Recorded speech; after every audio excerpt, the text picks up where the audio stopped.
Keeping Up with Jones, the Lonnie Jones podcast adventure. I am your host, Lonnie Jones. My wife Jackie and I moved to the city of Huntsville in 1986 for me to be a youth and family minister. I have been a minister since 1980. I have served in this community as a police chaplain assigned to a SWAT team since 1992, and I've been in private practice as a licensed professional counselor since 1998.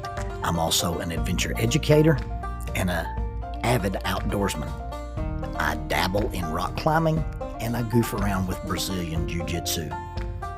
Our life has been full of many wonderful experiences and some just outright adventures. I used to write about those things in a little church bulletin article. So now instead of asking you to read those things, we're just going to talk about them in our podcast. And as we talk about them, we're going to talk about the facts. The facts lead to concepts, and the concepts lead to application. One caveat about the facts is, for the most part, we're going to tell you the facts just as they happened. But every now and then, we're going to tell you the way other people have told us they remember it happening with a little bit of embellishment. It's all good, clean fun and for educational purposes. Thank you for listening, and we hope you enjoy Keeping Up with Jones.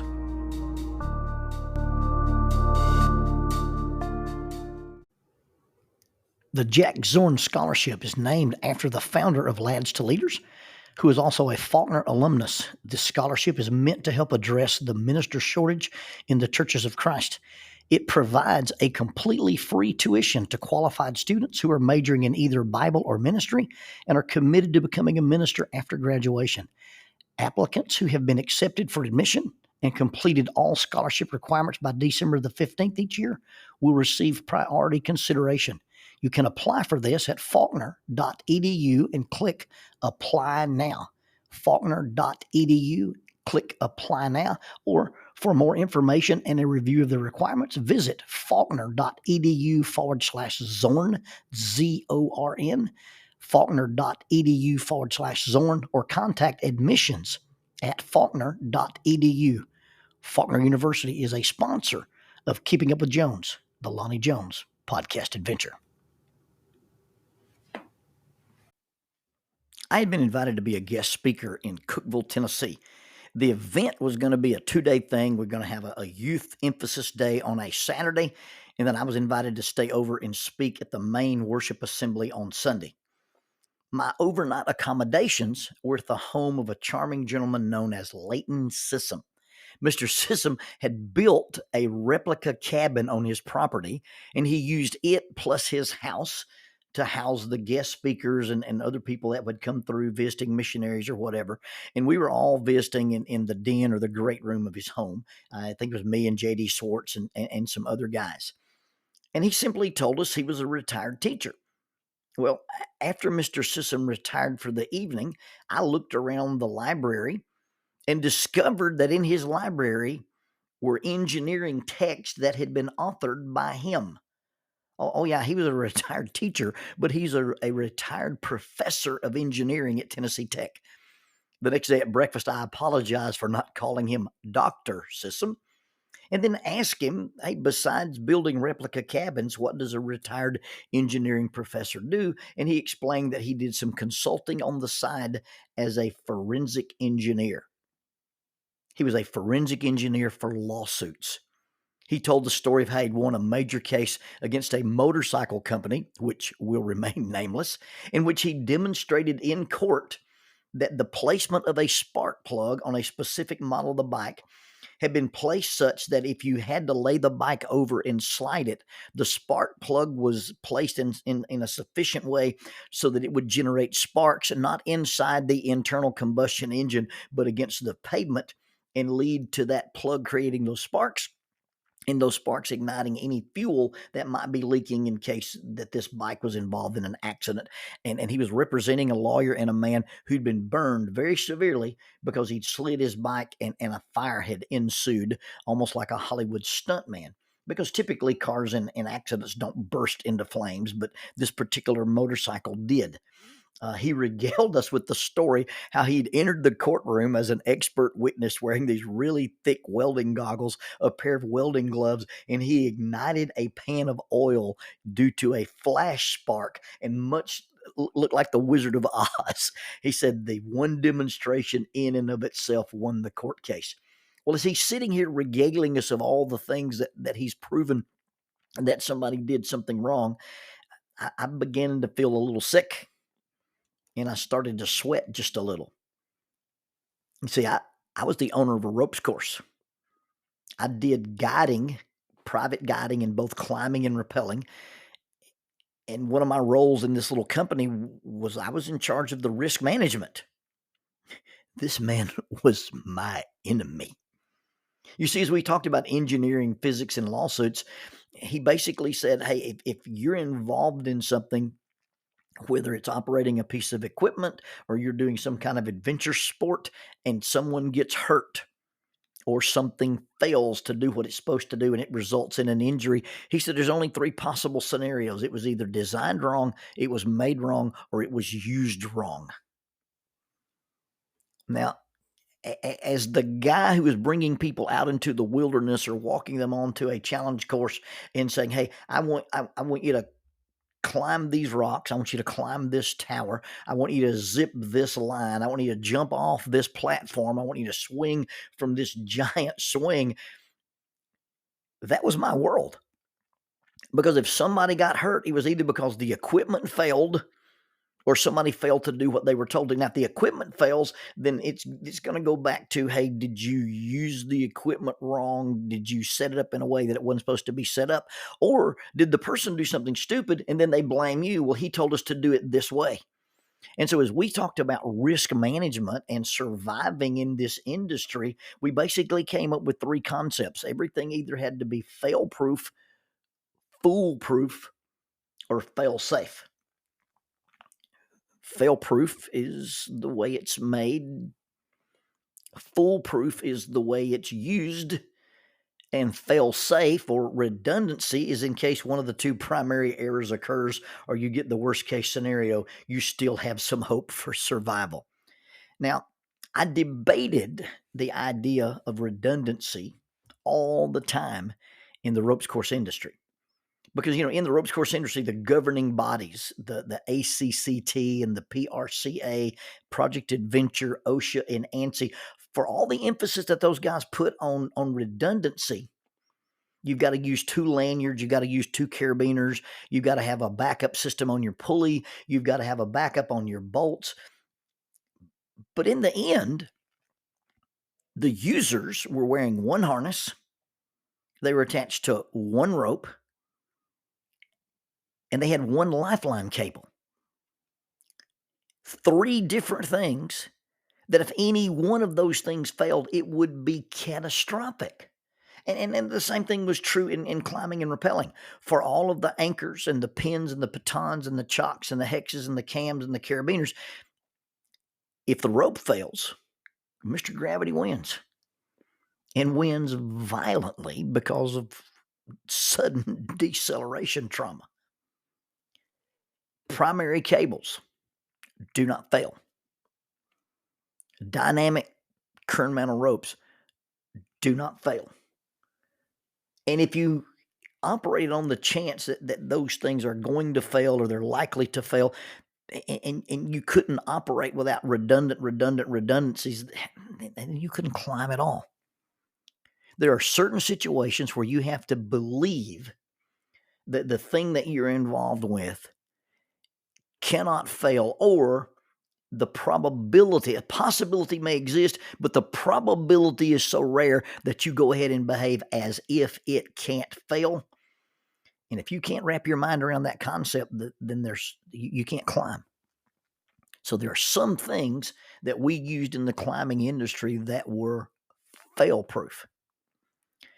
And then there's things that are foolproof. Foolproof says we've made it as safe as it can be, but the end user can do stupid things. Climbing ropes and cables can and will break if they are overstressed. exposed to dynamic loads get exposed to abrasion or shear forces. Foolproof is the idea that one should not be able to stand on a buffer and start it, although that can be done. One should not be able to put their car in drive unless their foot is on the brake. If you're pulling your car into the garage and it beeps at you and you decide, well, I'm going to go 2 more feet forward and nudge the trash can, your car will make the decision and stop you whether you wanted to stop or not. Now, I'm not a big fan of this. I don't want my car making this decision. I may one day have to plow my little truck through a horde of zombies, and I don't want my car telling me, nah, we've decided we're going to stop here and make all the zombies safe. I don't want my car making that decision for me. Your computer and your cell phone often ask you the question, are you sure you want to delete? Are you sure you want to hit reset? Are you sure you want to wipe the hard drive? All those settings are built in so that if you start to do something that is catastrophic, you get to ask the question, hey, is this something I want to do? These systems are in place to prevent human error.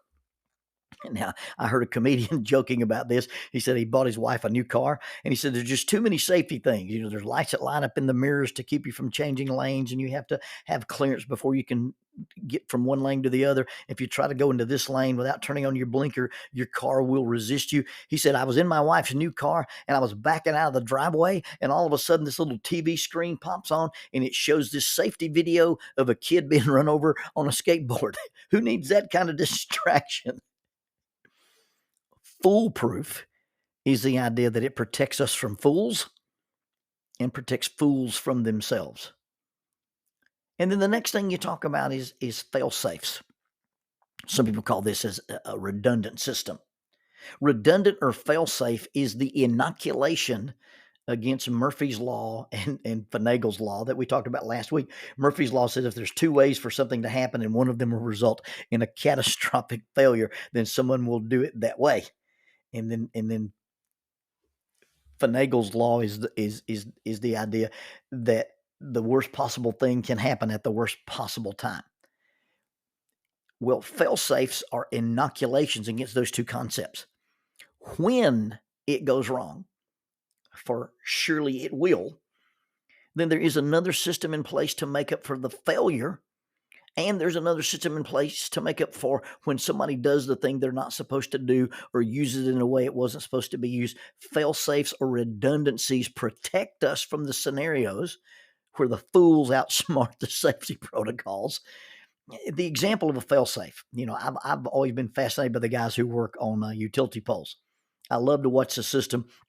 Or they place a bunch of poles in line, and then they hang the pulleys on the poles, and they pre-string the pulleys with some kind of a small rope, and then they use the rope to bring a big rope through, and then they use the big rope to bring all the heavy utility cables through. But the guys who build those things are working in bucket trucks. And I drive by and I see these guys up in these bucket trucks, or I see these guys cutting limbs, in a bucket truck, and I see they've got a fall harness on. They've got a fall prevention harness.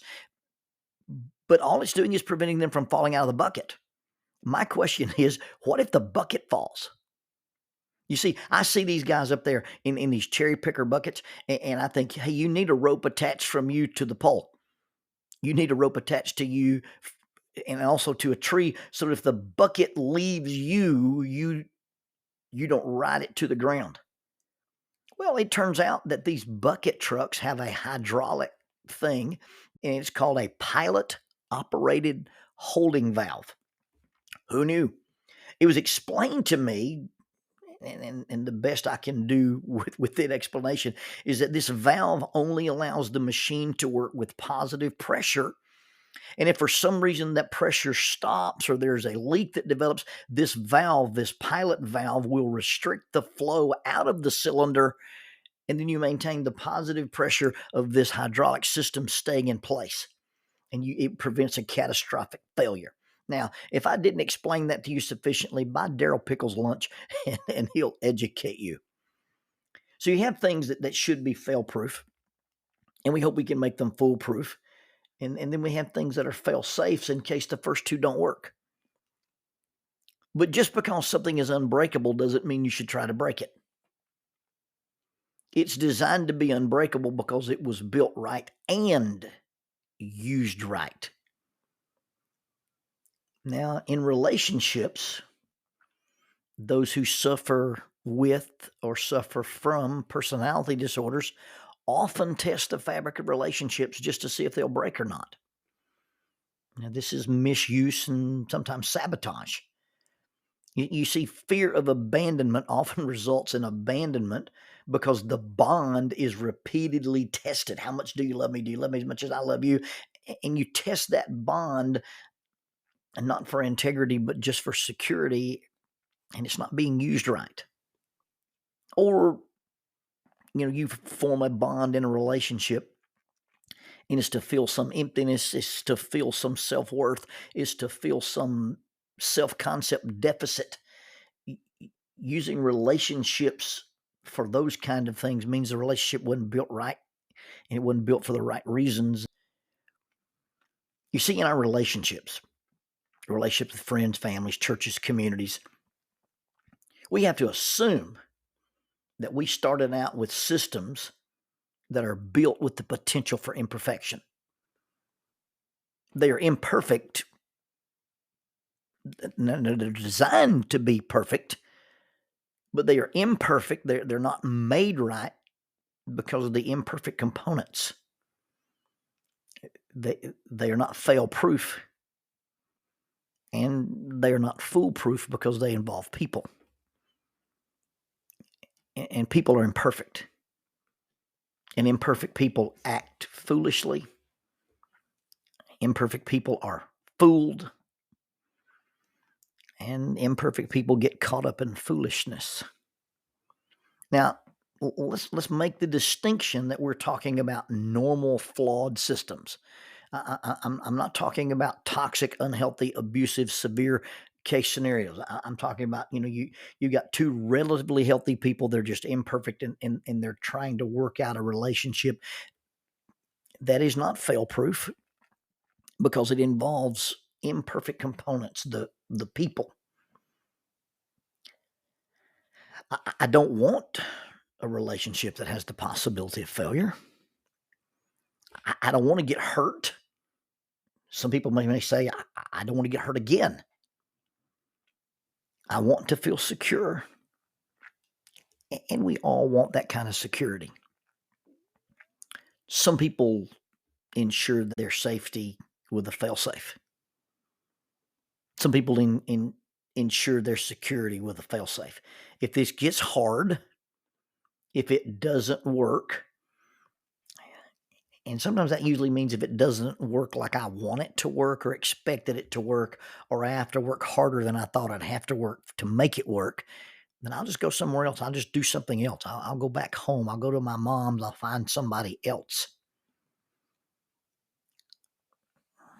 Well, when that happens, that's because it's neither fail-proof nor foolproof, because people are involved.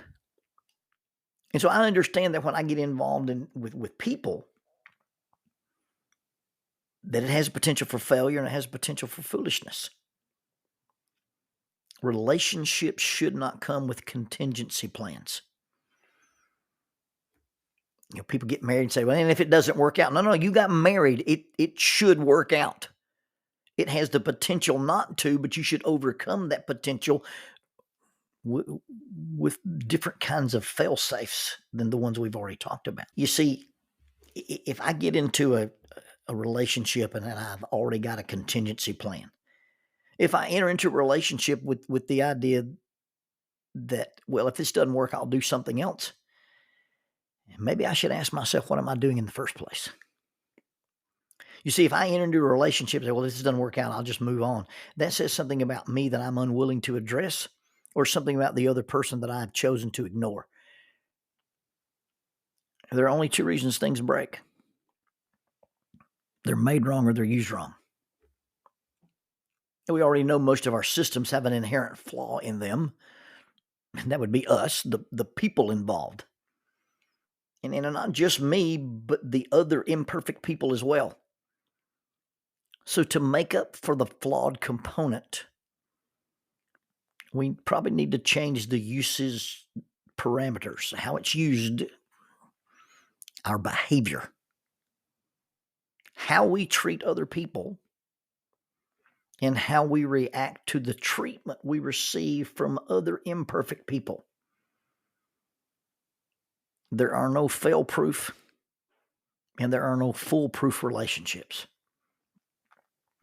But there are a few fail-safes.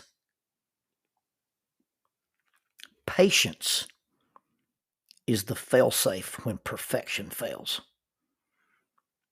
When other people can't be perfect, when other people are imperfect, we are patient with them. Forgiveness is the fail-safe for failure. When people fail, we forgive them, or when we fail, we are forgiven. And love is the fail-safe for forgiveness. You see, even when we can't forgive, it's hard to forgive, or we just don't want to forgive, we can choose treat a person as if I love them, as if they're forgiven. We can love the unlovable people, and we can love people who don't deserve being loved. Love is the single, all-enduring, fail-safe attitude choice that allows us to survive when things are flawed, either by design, they're built wrong, used wrong, when we are wrong, or when we are wronged. Love's the fail-safe for that. Now, there is no fail-safe for love, because love never fails. If it looks like love failed, it didn't. When it appears that love failed, it is simply because someone failed to love.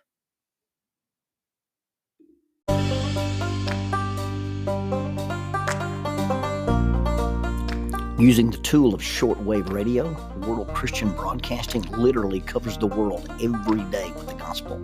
They use 2 large curtain antennas. One is located in Anchor Point, Alaska, and the other in Madagascar. They send out messages that are recorded at their international home in Franklin, Tennessee. They make available 40 hours of broadcast every day. The broadcasts are made in English, Chinese, Russian, Spanish, Portuguese, Korean, English for Africa, and Arabic. They would love for your group to visit them. You can bring your ladies group, your youth group, or your men's group. Just give them a call at 615-371-8707, 615-371-8707, or you can go to 3Ws and a dot, worldchristian.org, find the Donate Here button, and make a financial contribution to support this work that literally covers the world every day with the gospel. World Christian Broadcasting, in cooperation with Keeping Up with Jones, the Lonnie Jones podcast adventure.